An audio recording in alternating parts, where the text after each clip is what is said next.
So my name's Duncan from a little business called Forecast Factors, and I work with Amazon sellers, a couple of you, a few in the room today. And largely what I do is work as a virtual CFO for your business. But beyond that, it's the concept and where the direction is going is to be a virtual finance department for Amazon sellers.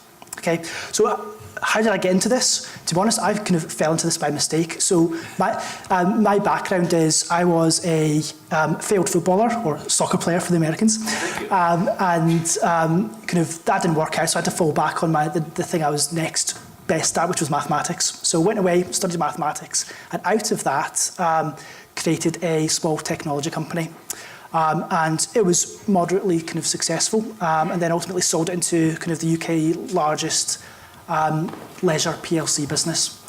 From there, had a bit of time off and then had to go and get a proper job. So joined Procter & Gamble in the finance department, and it was an amazing experience working through loads of different roles. So working on the Tesco team, which is always a challenge. It's a bit like working with Amazon to a certain extent. From there, heading up a team within the European finance centre, and then ultimately a couple of assignments abroad.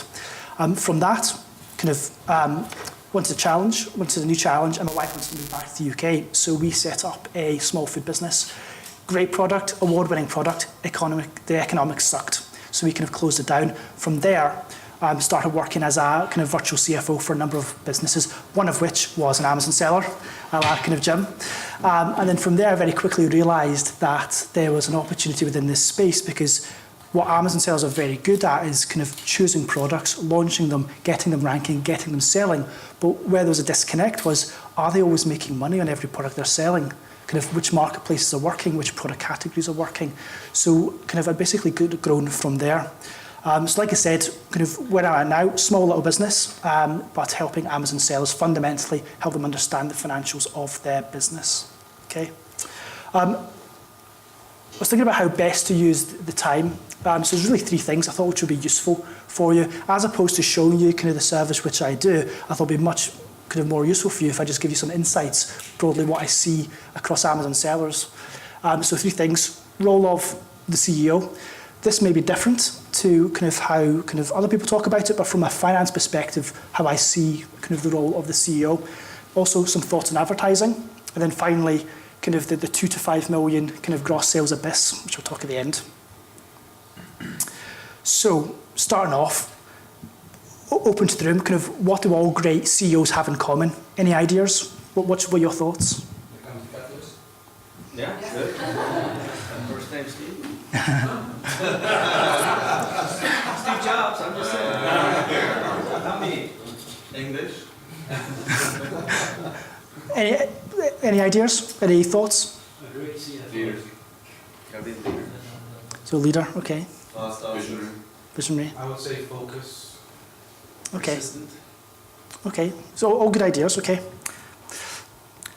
In my mind, one thing which all great CEOs have in common is that they created wealth.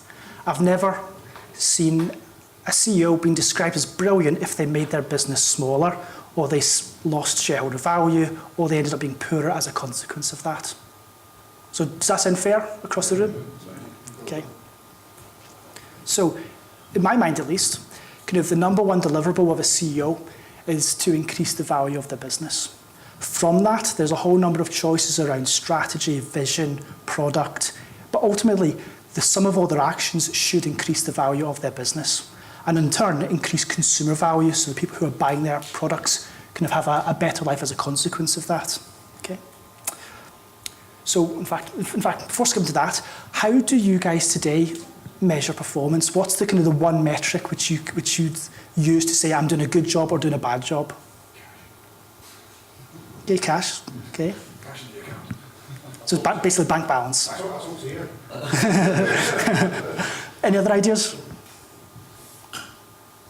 No. Okay. Margin, sales, net profit. Okay. Cash flow. So profit. Okay. So of the different sellers I work with, the majority use accounting profit as a way of evaluating whether they're doing a good job and in turn creating value. The other 30% use things like gross sales because it's easy to measure and other metrics like that. But fundamentally they use accounting profit.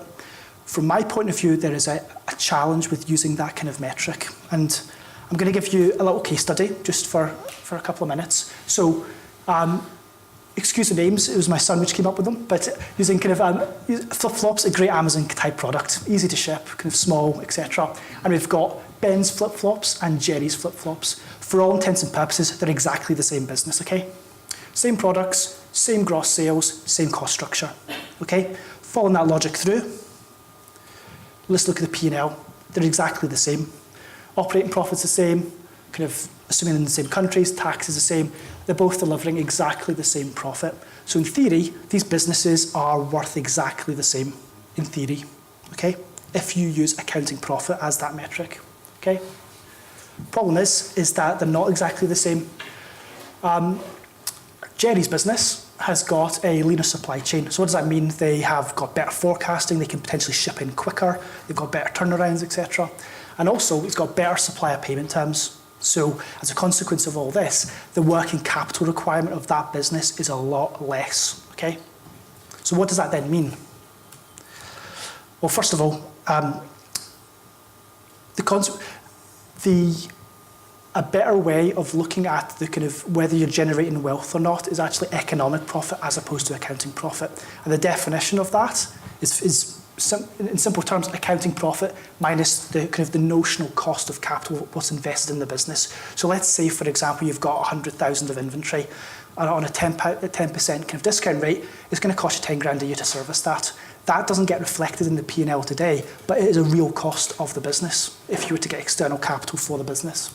So using this example, again, Ben's business, not as good. It's using a lot more working capital. It's using double the amount of working capital. So when you actually apply kind of a 10% kind of discount rate on that, his business has actually got a higher cost of capital versus Jerry's. So again, going back to kind of the beginning, in theory, these businesses have exactly the same P&L, but one business is less efficient than the other. The consequence of this is that you think both businesses are generating the same amount of profit, when in reality they're not. When you take out that cost of capital, you can see that Ben's business is actually reducing wealth, not increasing wealth. Okay, this is a simplistic version, but just to kind of illustrate the principle of it. Follow that through then to valuation. Everyone typically wants to increase the value of their business. I don't know many people who want to make it smaller. Hands up if you do, but I'll be surprised if there's any hands. So when you then kind of extrapolate that forwards in terms of how do you then value the business, if a business is making an economic loss, it's not worth anything. No one is going to buy it off you.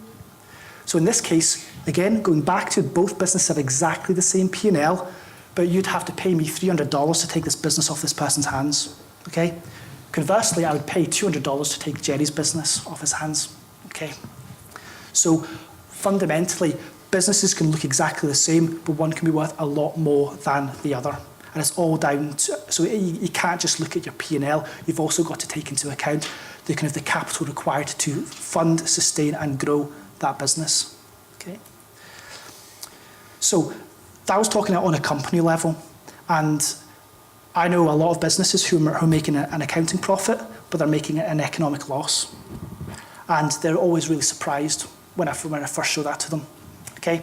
But equally, nearly every Amazon seller will have products or categories within their portfolio which are making an economic loss and therefore kind of destroying value within their business. What I typically see is a business will start kind of year one, nailing it, doing a really great job, everything's growing. Year two, kind of still really good. Year three, they start to have competitors in their core market. They start just throwing money at new products, and not all these products are actually kind of as structurally good as other. So you end up with a portfolio of good products and bad products. And the problem is, even on a P&L basis, they don't track it. They don't have a P&L per segment. And take a step deeper than that, they definitely don't have a view of economic profit per category or marketplace. Okay? So kind of really the insight out of this is have a think about kind of your own portfolios. Is everything actually making money for you when you take into account the money you've invested in inventory? Okay? So in terms of value delivery, there's three questions which I believe a CEO should be able to answer on a monthly basis. The first one is how much value is being created, not just how much accounting profit is there. Secondly, where is it being created? If you split up all the products within your portfolio, what's working and what's not?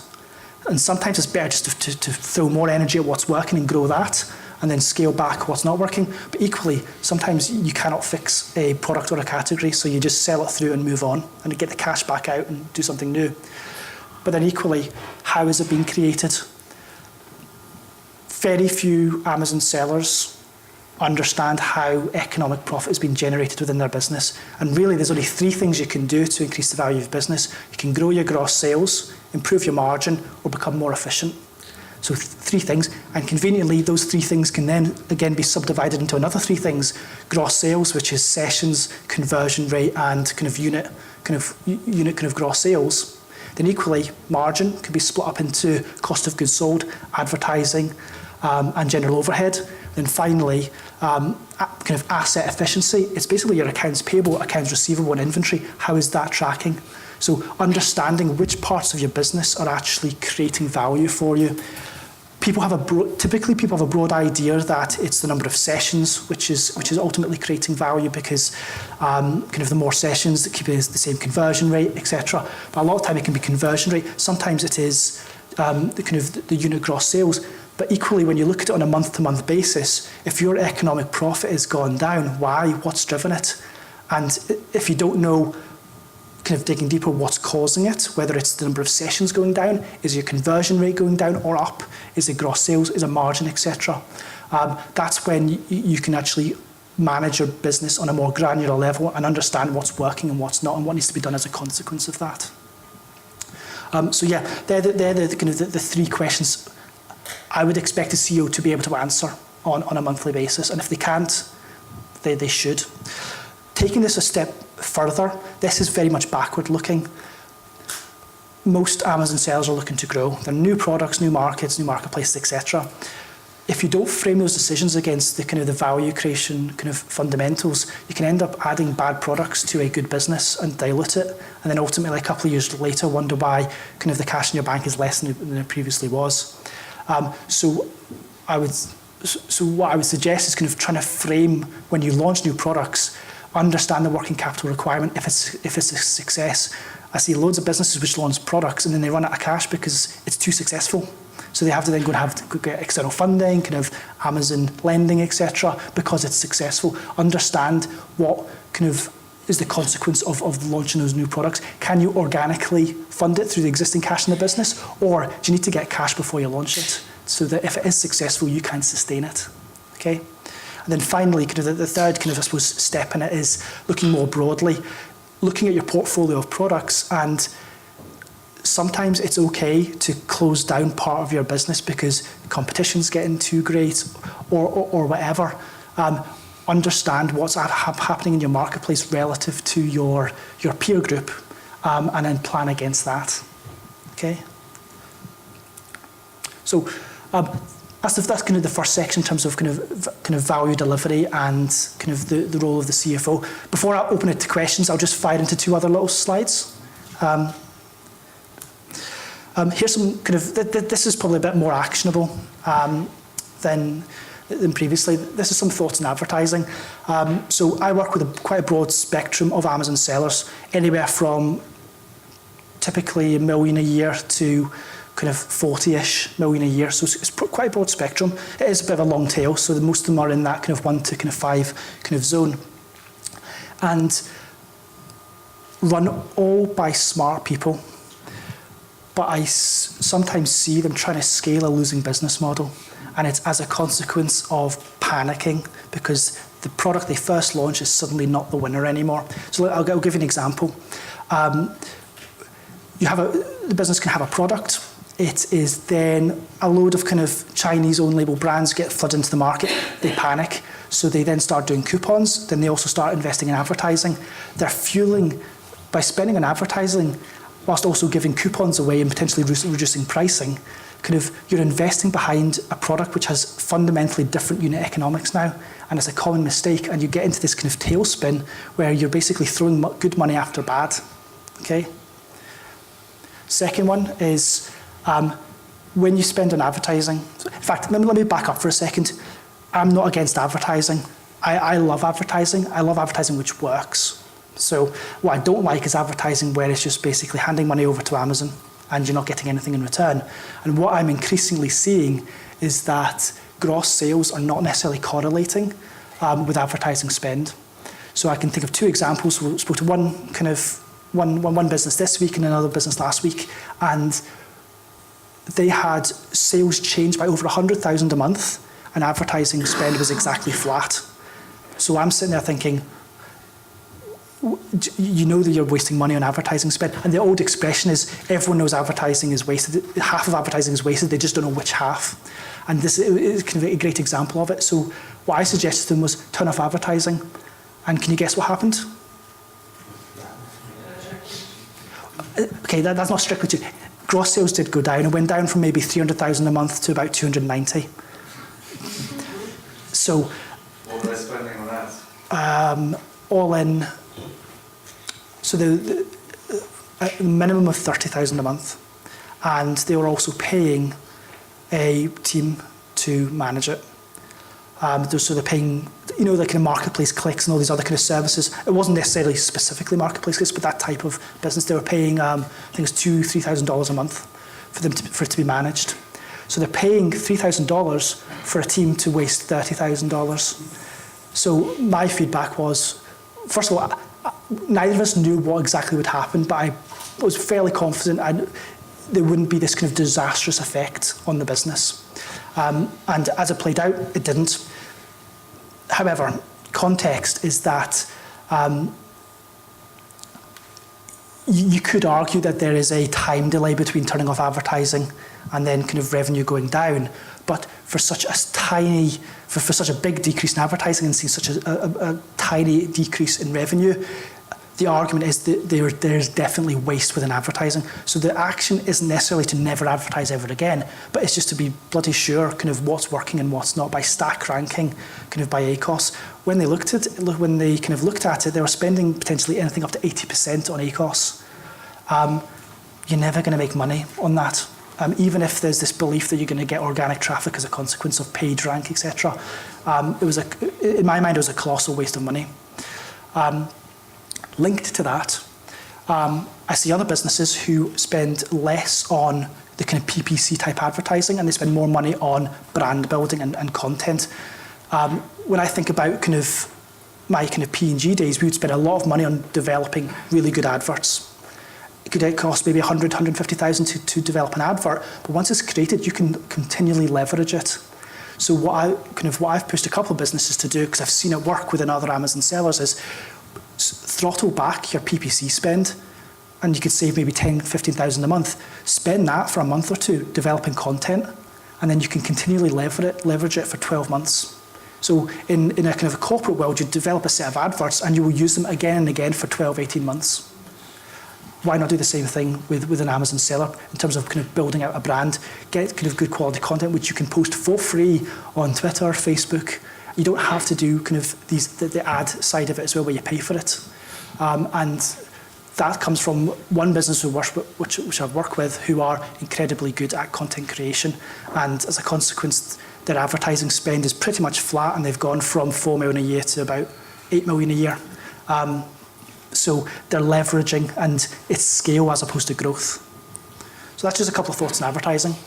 A few thoughts. The final one is beware of the 2 to 5 million abyss. So what I mean by that is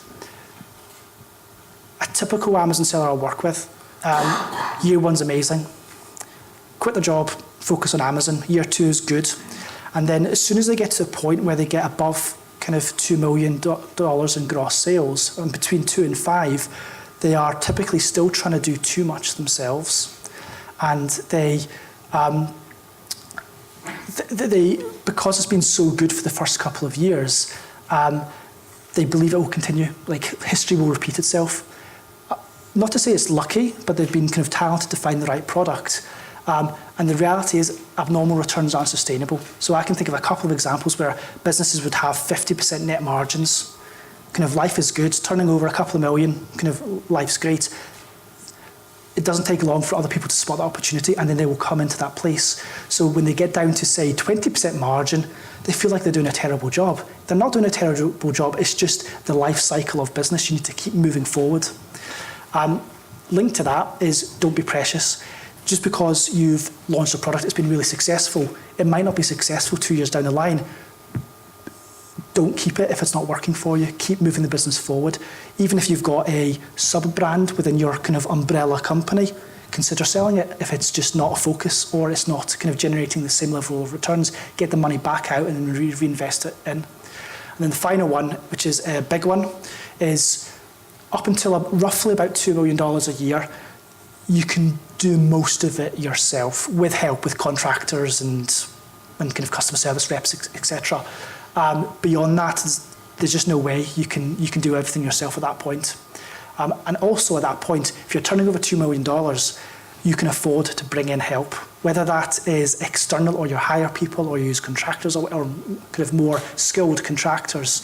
At that point, you've absolutely got to bring in people in. So it releases you to focus on the new products and the general kind of underlying strategy to enable you to then increase the value of your business going forward as opposed to stagnating. Okay. And that is the end of the slides. I tried to keep that short because I don't like the sound of my own voice. And also I want to give the opportunity for Q&A because I think it's probably where most of the value will actually be. Questions, thoughts? Questions. So, Were you listening? No. Where did you base the cost of capital on? 10%? It's a typical kind of discount rate. So it's either what you can borrow at, but a typical investor would happily get a non-skilled investor would happily take a 10% kind of interest rate. You can define it however you want. Think of it as the hurdle rate above which you're then creating value. So if you set a cost of capital, let's say 30% because it's your money and you don't do anything for less than 30%, you can then validate your business. Is it generating enough profit to cover the 30%, which is your minimum? What's the bit above it? Okay. You should. I guess you might have your own sort of services and platforms, but in general, like, do you recommend to help get on top of your finances, like CRO or QuickBook, or sort of what tips or tools to use?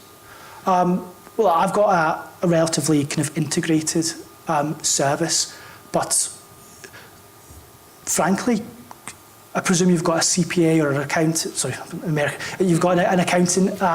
Kind of, you should, in my mind, you should be going back to them and saying, look, I need to understand whether I'm creating value or not. So get your data person, if you've got one, and get your accountant together into a room and say, these are the 3 questions I need answered every month.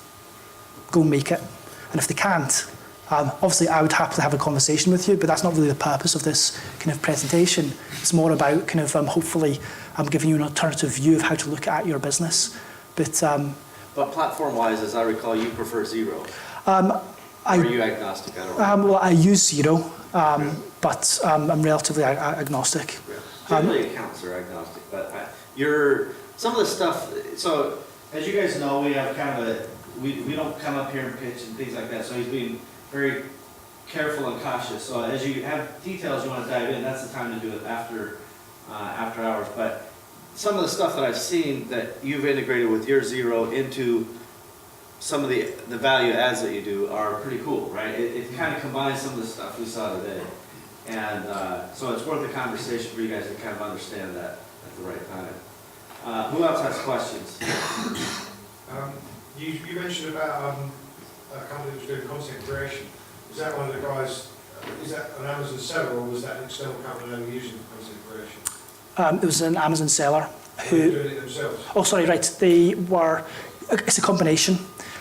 So that individual is very brand aware and enjoys that part of the business, but he doesn't do it himself. He creates the kind of inspiration and then gets kind of like an agency to do it. But again, within the context of growing versus scaling, kind of you can pay an agency, what, $1,000 a month, $2,000 a month, and you will have a lot of content out of that. It's quite finding a good agency, doesn't it? Well, it's actually going to give you the right content. Well, that's been one of our strategies. So we've reduced our PPC. Yeah. And we asked them, so we produce literally a Bible of content, whether it's video-based or pictorial or blogs or how to, and to us it's working. Yeah. And therefore we're building that one-to-one relationship. off Amazon. And therefore we get more loyalty. So It's the difference between advertising and brand building. And I think what you're describing is absolutely brand building. Because when there is definitely space within a business for like kind of PPC and all that kind of activity, but it is transactional. Once you're paying for eyeballs to a certain extent, when you create content and you leverage it, you're actually building a relationship and a connection, which sounds a bit kind of fluffy, but it's absolutely true. And people are much more likely to remember some content on Facebook or Twitter than an ad at the top of your Amazon listing. Do you break accounts? Do you do year-end accounts as well? Is that what you do, or Right now, FCA for that? right now I don't do the kind of tax preparation side of it. Yep. You So bring it up to that level and you hand it over to the Yeah. ACA. So the reason for that is that I work with companies in 7 countries, I think it is. I'm never going to know that. And frankly, it's commodity work, tax returns. So it's not something I kind of find tax a bit boring, to be honest with you. So it's not really something I want to do, just to be transparent. But it's absolutely necessary, don't get me wrong. But it's not something which I'm that energised by. Yeah. And so you go from granular really down from an ASIN perspective, rolling up to a category, and then breaking it out in terms of what that is in terms of your good with on your advertising cost, your sessions are not good, or your conversion could be better, or your pricing. So you literally go all the way down. Yep. Fast together, and then we don't see that bit, do we? All we see is this is what's happening, this is what you should be doing. Yep. So if I take a step back, my belief is that if I work with a team, you're paying me to do the work. You should be focusing on the action. So on a category basis, kind of you should know whether, if your sessions have gone down, then your conversion rate has gone up. Is that making you richer or poorer? Because sometimes it's better just to have lower sessions with higher conversion, or the flip side of that. So rather than just looking at a table of data or graphs, kind of it's not really telling you anything. It's not leading to an action. So I see my role as is taking all that work away. It does require a level of trust. You have to kind of trust it's correct. It's from my point of view, it's more like kind of management by exception, and then enabling kind of you guys, kind of as the CEO of the business, to focus on the action. And this is by marketplace. Marketplace by product category. Just now, it doesn't go down. It doesn't, on an automated way, it doesn't go down to SKU level because it has to wrap up. Because when you use a bookkeeping tool like Xero, it'll just crash if you put Amazon's data into it. So there has to be an element of aggregation. However, kind of I can roll it back to give kind of SKU level kind of P&Ls and kind of economic profits as well. But it's that's work in progress because it is a challenge. And just one extra, everything reconciles to the general, American terminology. It's not nominal ledger, you call it in the UK, but the general ledger. So it's robust and it's reconciled, as opposed to numbers in a spreadsheet. So do you I saw Paul up first. Go ahead, Paul. just with your clients, how many clients have you had that then realized that giveaways were pretty much bankrupting their business? 100%. That long? Giveaways. None. When he first come for me, there were 3 months that year on one brand we actually lost money, where we were trying to get a couple of products that were top selling products that dropped down. So we've done what we shouldn't have done and put all our attention to that. And you spend way too much there and you spend too much on PPC. So we stopped doing giveaways and we cut PPC by about 35%. People didn't realise it, and it was sort of 6 months previous. When we pulled the data and looked at it, it's like, you don't notice it because it's just numbers on the sheet, so you can see all the details clearly. Just it's never normally one thing. So using that example, like giveaways in itself aren't a bad thing. Just don't be throwing money at advertising at the same time, because really that's one kind of marketing budget, whether it's a consumer discount or you're giving it to the marketplace. Kind of do one or the other, or at least make sure it's coherent as a strategy. you make it apparent to us that, what was touched on before, when you've got something it's been a great product, but it starts to slip for many different reasons, rather than try to get it back to where it was, just accept that it's now not, the top product, but it's still a good product, and do something else. Yeah. And just let it sit there. But at the time, because this has been like your best product for the last year and a half. There's like an attachment to it almost. Something's happened to it, I want to get it back, and you 3 months later, you've spent all this time and effort and money, and it just won't go back, because Amazon won't allow it for whatever reason. But that's one of the things that we picked up on really early. Cool. Does it pick up review with correlation on that as well, or not? That your review, your number of stars have gone down, and therefore that had an impact on it? It doesn't go to that kind of level, because what I try and focus on is the financial side and the financial drivers, and something like reviews is a non-financial kind of KPI. Just because you've got an X number of reviews, it doesn't necessarily lead to revenue. Unlike sessions and conversion rate, which absolutely do, they are a building block of gross sales. 4.5 to 5 stars or something like that, or 4.5 to 4 stars, that would make a big difference. Yeah, absolutely. I suppose the way I would explain it. Over quantity.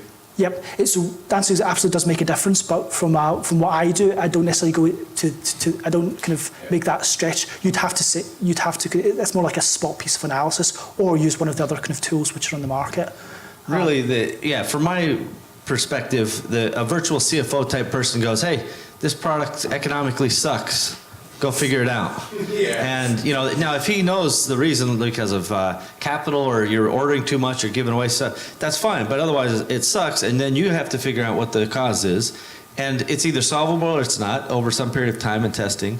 We used to have a phrase that we would rank products A, B, C, D, and at some point they would be E's or F's, and we would turn the trash into cash, and you can't be emotional. Nobody can manage inventory across the board to be 100% effective. Impossible, in my view. What do you think? Absolutely. What I try. Procter & Gamble can't even do 100%, right? Yeah, we had a few challenges. It's the nature of anything which is unpredictable, but you can't predict it. So what I typically say is just try and get the majority of it right. But I know there's a tendency for people to never be out of stock on anything. But if that's the case, you're going to have so much inventory on hand that you're going to kill yourself with no cash. So it's getting the balance between trying to just make sure that you make the net best decision, as opposed to everything right, because it's really costly to get everything right all the time, and you'll end up being poorer for it. Yeah, and you can't get it right all the time. We can only do our best. So, did you have a question? Really quick one. Okay, please. In Xero, are the tracking categories an appropriate place to mark the product and region of your marketplace and stuff like that? Yep, that's one way of doing it. That's okay. Yeah. You do have to be careful in terms of kind of allocations. There's certain costs which don't get allocated, so you have to create a process around that. But what I'd say is try not to do too much in Xero, because it is fundamentally a bookkeeping system. You have to do certain things analytically outside of it, and that's the approach I take, and I build it. Do that just in Excel, or? I've got my own dashboard, so I've got a number of tools which I had to develop because the existing services out there weren't exactly the way I needed. So to give you an example, you can use something like A2X to get your settlements coming in, but that's only every fortnight. I want to see sales every day. So I've created a tool to do that, and then I also make sure that kind of the accounts kind of reconcile to the way I would like it as well. So there's loads of tools, and you can get you 70% there. But for me, it's like kind of the last kind of 10 yards of kind of just they weren't right for why. That's why I've had to develop some things. All right, thank you. He's one of the 5,000 tools. It's awesome. The reality is, until you have a P&L for every product, you're not there yet, in my view. It sounds like you generally agree that, the only way you can measure if that SKU is doing its job is to have that, the positive incoming, sales and the negative expenses and all the import-export. Is that, you generally agree with that principle? That? Yeah, I would take it further that you need to understand economic profit. Because there's certain products where you just might have a ton of excess inventory, and it's on an accounting basis it's profitable, but when you look at the kind of the excess inventory, it's actually not. Yeah, that's quite right. Yeah, that's the full financial, right? So not just P&L, but the balance sheet impacts as well. So it's very tough. You know, Amazon doesn't make it easy for you guys to do any of this sort of thing because they're not thinking about any of that. They're like, just send us stuff, we'll send you a bill, and let's keep it going. And you know, the only thing I would say is it's important to look at the resources that are out there, and please do so. But give yourself the time, and remember I said be patient on the first day. Just make incremental progress towards something. If you know, and I can guarantee you, who in here has more than 24 items? Okay, yeah, so if you have more than 24 items, some of those items probably aren't awesome, right? And you know, we've had hundreds of items or thousands of items at any given time, and some of those are just not winners. And that's why you have to come up with a way to kind of grade what is an excellent product, an A product, and then what's your B's, and maybe C's are acceptable, and then D's are below. You kind of gotta figure out how to get rid of them over time. And this is where you start allocating your inventory in a way where it's like your budget should be on the A's, right? But we tend to just go, well, we've got MOQs, so we're just going to allocate it evenly, and that's, in my view, that it's logical thinking, but it's not effective and efficient financial thinking. I'd say kind of one build on that is sometimes you'll look at a product. Most people can get down to gross margin basis to understand profitability, and then less can get down to net profit. If you find certain products which are delivering a negative net profit, that's not always a reason to bin them, because it might be that your overhead is just too high. So the action isn't always to stop a product. It's looking at the full P&L and looking at allocations of advertising and overhead onto the individual product. Because I've seen examples where people can be too quick to stop a product when actually they were just going crazy with advertising and going crazy with overhead. So it's not always stop a product. It's looking at the full impact across the business. Yeah, especially if you don't have to advertise it and it still sells, why not? Who else has questions here? Any answers? Okay, so Duncan, do you have any other details you want to add or subtract from? No. Okay, so yeah, his mission is accomplished. I highly encourage you guys, as you have questions about specifics about how things work, talk to him, during the breaks and so forth. So, but I'm gonna, after the break, we've got some people coming up. Melissa's not feeling well, but we may push her to the end. Paul, we may try to bump you to the front. You ready? Yeah. And Chris and Nicole, we may be ready for you guys shortly. You ready? Matt, you ready, Matt? So let's give it up for Duncan right now. And Paul, why don't we go ahead and see if we can move you up. See if we can pick up a little time here. And I know Melissa will probably be on time, but she's probably a little worse for wear. Yeah.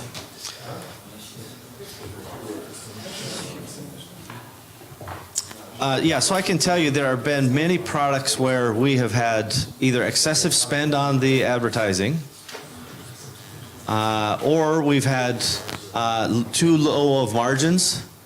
I remember one product we said, well, we brought this product down. It was really high apparent value. So we're like, we're gonna price this thing so aggressive.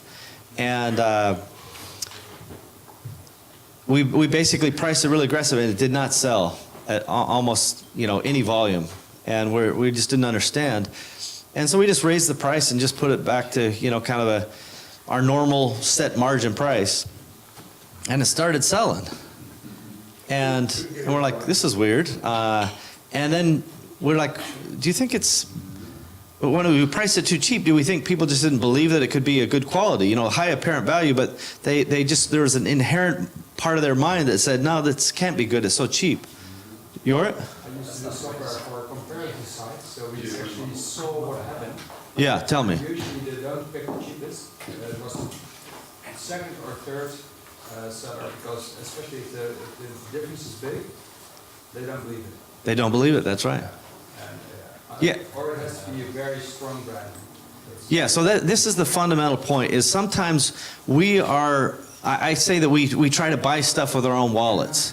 right? When you know how much it costs at the factory, you're like, well, I can't price it too high because I know how much the cost is. But I can tell you, I've had experts, and we would just pass around a product category experts. We passed around products and had them all say what the cost was, and the prices ranged by 200%. This is world-class experts. They had no idea what it cost. So if they don't know, the customer doesn't know. And often we get wrapped up in, what are the competitors doing? I got to be the lowest price. But you don't have to be the lowest price. Find a way to make margin. Margin is where all that other stuff gets easier. Without margin, it's a tough, tough battle. And I will tell you another story while we're trying to figure out how to get that thing going. This is back in the days where I was in the active business, and the phones were ringing, and so I answered a call.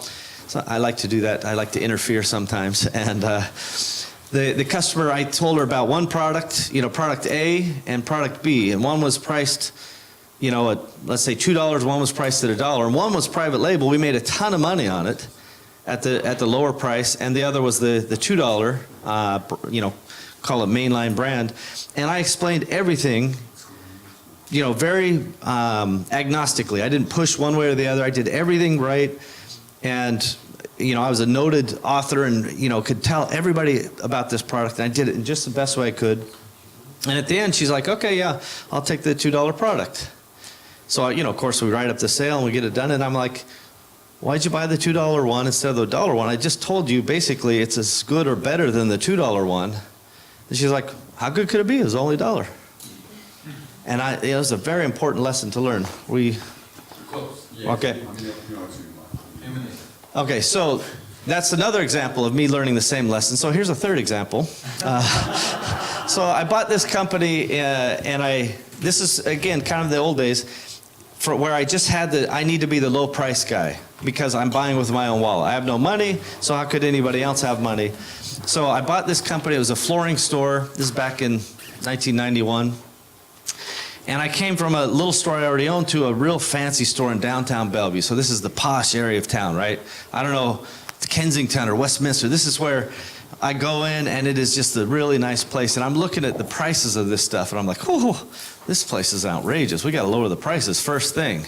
And so I go in, and so I'm prepared the next day to lower prices. And the guy comes in, and he's like, he's looking at the stuff, and I talk to him, and he looks at this one I think is way overpriced, and he's like, you know what? I'm just going to buy it. I'm just going to take that. I'll take that for my whole house. And it's $10,000 worth of carpet. And had I had time to change it, it would have been $5,000 maybe, or $6,000 worth of carpet. So I'm like, oh, that's an important little lesson here. And he goes, you know what? My rental house is next door. It's the exact same layout. Let's get it for the rental house too. Another $10,000. So my mind was blown, right? My paradigm, my limiting belief that it was already too high priced was blown away. Then I'm like, oh, we'll just keep the prices the way they are. And that's what I learned how to sell at margin.